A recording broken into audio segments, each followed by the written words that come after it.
மிளகு வச்ச பச்சை பட்டாணி வேக வச்சதை ஃபஸ்ட் சேர்த்துக்கலாம்.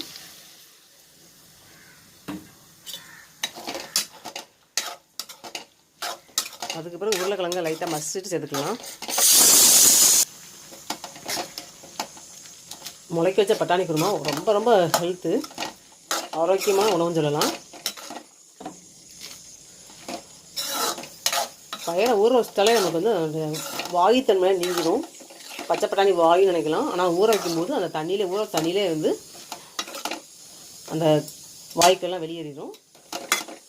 அதனால தான் எந்த பயிர்கள் வந்து சமைக்கும் போதும் ஊற வச்சு அதுக்கப்புறம் வந்து யூஸ் பண்ணணும்னு சொல்கிறது.